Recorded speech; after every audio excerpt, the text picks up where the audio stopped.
আমরা তো আপনারা অনেকে অনেকভাবে রান্না করে খেয়েছেন, সাধারণত বেশিরভাগ আচার করে খেয়ে থাকেন। তবে একবার আমার মতো এইভাবে সাদা তিল দিয়ে আমরা রান্না করে খেয়ে দেখুন। এতটাই মজার হয় যে এর স্বাদ মুখে লেগে থাকবে, কিছুতেই ভুলতে পারবেন না। অনেকের কাছে এই রেসিপিটি অজানা, তো যারা এভাবে সাদা তিল দিয়ে আমরা রান্না করে খাননি তাদেরকে রিকোয়েস্ট করব অবশ্যই একবার এভাবে আমরা রান্না করে খাওয়ার জন্য। এতটাই মজার হয়, একবার খেলে এর স্বাদ মুখে লেগে থাকবে, কিছুতেই ভুলতে পারবেন না। আসসালামু আলাইকুম। আসার মিনি কিচেনে সকল বন্ধুদের স্বাগত জানিয়ে শুরু করছি। সাদা তিল দিয়ে আমরা রান্না করার জন্য আমার যা যা লাগছে একটু দেখিয়ে দিচ্ছি দেখুন। এখানে আমি একটা ছোট প্লেটের মধ্যে নিয়েছি চুর দিয়ে 1 প্লেট সাদা তিল, আর নিয়েছি আমড়া। এখানে আমি 10-15টা মতো আমড়া নিয়েছি। আর আমড়াগুলো আমি খোসা ছাড়াইনি, অফ ক্যামেরায় আমি আমড়াগুলোকে খোসা ছাড়িয়ে আর সিলে থেতো করে নেব, এতে করে আমড়াটা রান্না করার পর খেতে ভালো লাগবে। আর আমার যেটুকু দরকার আমি সেই পরিমাণ আমড়া নিয়েছি, আপনারা যতটা রান্না করবেন সেই পরিমাণে আমড়াটা নিয়ে নেবেন। তারপর দেখুন এখানে আমি একটা বাটির মধ্যে নিয়ে নিচ্ছি ছোট চামচে 1 চামচ গোটা কাঁচা জিরে, আর নিয়ে নিচ্ছি 2টো শুকনো লঙ্কা, আর নিয়েছি 2টো মিডিয়াম সাইজের পেঁয়াজ। পেঁয়াজগুলোকে আমি খোসা ছাড়িয়ে নিয়েছি। তো বাটার সময় বেশ ভালো করে ধুয়ে আর বেটে নেব। পেঁয়াজগুলোকে আমি সম্পূর্ণ মিহি করে বাটবো না, শুধুমাত্র থেতে করে নেব। তো অফ ক্যামেরায় আমি পেঁয়াজ, সাদা তিল আর লঙ্কা এবং জিরে বেটে নিয়ে তারপর ফিরে আসছি। তো অফ ক্যামেরায় আমি বেটে নিয়ে ফিরে এলাম। তো দেখুন আমড়াগুলোকে আমি খোসা ছাড়িয়ে বেশ ভালো করে থেতে করে নিয়েছি। আমড়াটা এভাবে থেতে করে রান্না করলে খেতে বেশি ভালো লাগে, তার জন্য আমি থেতে করে নিয়েছি। আর পেঁয়াজটা দেখুন আমি থেতে করে নিয়েছি, মিহি করে বাটিনি, শুধুমাত্র পেঁয়াজটাকে থেতে করে নিয়েছি আর জিরে লঙ্কাটা একসঙ্গে বেটে নিয়েছি। আর এখানে আমি সাদা তিলটাকে দেখুন বেশ ভালো করে বেটে নিয়েছি। তারপর আমি গ্যাস অন করে কড়াইয়ের মধ্যে দিয়ে দিচ্ছি 3 টেবিল চামচের মতো সর্ষের তেল। তেলটা গরম হয়ে আসলে এর মধ্যে দিয়ে দিচ্ছি আমি আগে থেকে থেতো করে রাখা পেঁয়াজ আর জিরে এবং লঙ্কা বাটা একসঙ্গে দিয়ে দিচ্ছি। দিয়ে নাড়াচাড়া করে পেঁয়াজ, লঙ্কা এবং জিরে বাটাটাকে আমি একটু ভেজে নেব। আর খুব বেশি আমি পেঁয়াজটাকে ভাজবো না, পোড়া পোড়া করে, শুধুমাত্র যাতে পেঁয়াজটা একটু নরম হয়ে যায় সেরকম করে পেঁয়াজটাকে আমি নাড়াচাড়া করে ভেজে নেব। আর পেঁয়াজ ভাজতে ভাজতে এখানে আমি দিয়ে দিচ্ছি দেখুন সামান্য পরিমাণ নুন, এতে করে পেঁয়াজটা তাড়াতাড়ি নরম হয়ে যাবে।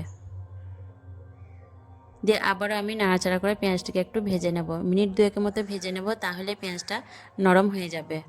2 মিনিটের মতো নাড়াচাড়া করে আমি পেঁয়াজটাকে ভেজে নিয়েছি দেখুন। আর পেঁয়াজটা কিন্তু অনেকটা নরম হয়ে গেছে, এইভাবে নরম করে পেঁয়াজটাকে ভেজে নিতে হবে, খুব বেশি পুড়িয়ে ফেলা যাবে না।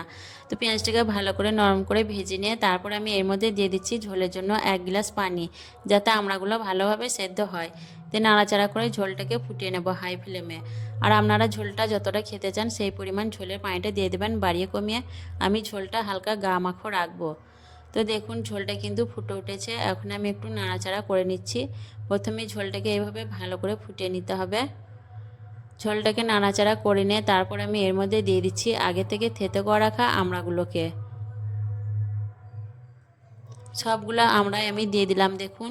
দিয়ে নাড়াচাড়া করে ঝোলের সঙ্গে আমড়াগুলোকে ভালো করে মিশিয়ে নেব। আর আমড়াগুলো ঝোলের সাথে মেশাতে মেশাতে এখানে আমি দিয়ে দেবো আরও সামান্য নুন, যেহেতু আমি পেঁয়াজ ভাজার সময় অল্প নুন দিয়েছিলাম, তার জন্য আরও আমি হাফ চামচের মতো নুন এখন দিয়ে দিচ্ছি।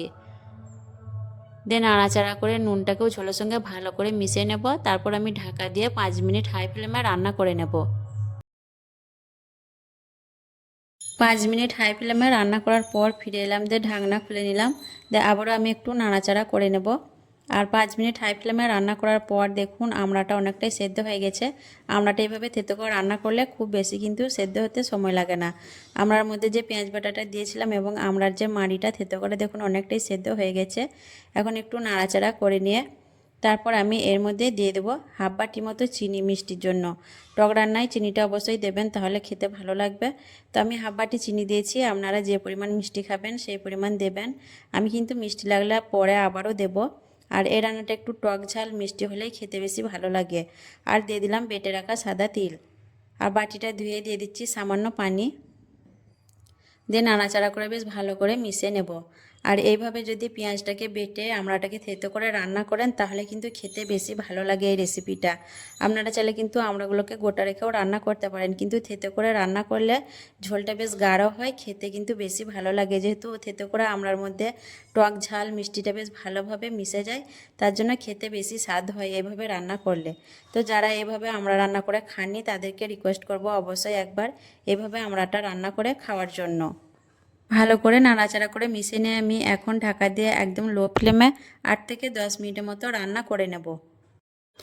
তো 8-10 মিনিটের মতো আমি লো ফ্লেমে রান্না করার পর ফিরে এলাম, যে দেখুন ঝোলটা কিন্তু অনেকটাই গাঢ় হয়ে গেছে আর ঝোলটা কিন্তু আরও অনেকটাই গাঢ় হয়ে যাবে। এখন আমি একটু নাড়াচাড়া করে নিচ্ছি ভালো করে। আর আমড়াগুলো কিন্তু দেখুন বেশ ভালোভাবে সেদ্ধ হয়ে গেছে। আর এই আমড়া রান্নাটা যত লো ফ্লেমে বেশিক্ষণ ধরে রান্না করবেন টেস্টটা কিন্তু ততই বেশি ভালো হবে। যত দীর্ঘক্ষণ রান্না করবেন তাহলে দেখবেন আমড়ার মধ্যে টক ঝাল মিষ্টি তত বেশি ভালোভাবে ঢুকবে, তো খেতেও কিন্তু তত টেস্টি হবে। তো আমি 10 মিনিটের মতো রান্না করে নিয়েছি, আপনারা চাইলে আরও বেশি সময় ধরে রান্নাটা করে নিতে পারেন। তো আমড়াগুলো দেখুন বেশ ভালোভাবে সেদ্ধ হয়ে গেছে। এইভাবে একবার আমড়া থেতো করে এবং পেঁয়াজটাকে থেতো করে রান্না করে দেখবেন, সাদা তিল দিয়ে খেতে কিন্তু দারুণ টেস্টি হয়। একবার খেলে কিন্তু এর স্বাদ ভুলতে পারবেন না, এতটাই মজার হয়। তো অবশ্যই একবার রান্না করে খাওয়ার রিকোয়েস্ট রইল। আর রান্নাটাও কিন্তু আমার সম্পূর্ণ হয়ে গেছে। এখন আমি নাড়াচাড়া করে নিয়ে এই পর্যায়ে আমি রান্নার থেকে একটু চেক করে দেখে নেব টক ঝাল মিষ্টিটা কেমন হয়েছে। তো আমার টক ঝাল মিষ্টি সব কিছুই ঠিকঠাক হয়েছে। আর আমি অফ ক্যামেরায় আরও হাফ বাটি মতো চিনি দিয়েছিলাম, সেটা আমি বলে দিলাম আপনাদের। আমার টক ঝাল মিষ্টি সব কিছুই কিন্তু আমার মুখরোচকের মতো হয়েছে। আপনারা যে পরিমাণ খাবেন সেই হিসেবে নিজেদের ইচ্ছে মতো দিয়ে দেবেন। তো এখন আমি গ্যাসের চুলাটাকে অফ করে দিচ্ছি, দিয়ে 2 মিনিট স্ট্যান্ডিং টাইমে রেখে আপনাদের দেখিয়ে দেবো। 2 মিনিট স্ট্যান্ডিং টাইমে রাখার পর পরিবেশন করে দেখিয়ে দিচ্ছি দেখুন। তো আজকের এই সাদা তিল দিয়ে আমড়া রান্নার এই টক ঝাল মিষ্টি রেসিপিটি কেমন লাগলো অবশ্যই কমেন্টে জানাবেন। ভালো লাগলে লাইক করবেন, শেয়ার করবেন। আর অবশ্যই একবার বাড়িতে এভাবে রান্না করে খেয়ে দেখবেন, খেতে কিন্তু দারুণ টেস্ট, এর স্বাদ ভুলতে পারবেন না, মুখে লেগে থাকবে। তো আসবো আবারও অন্য কোনো রেসিপি নিয়ে। সকলে ভালো থাকবেন, সুস্থ থাকবেন। আল্লাহ হাফেজ।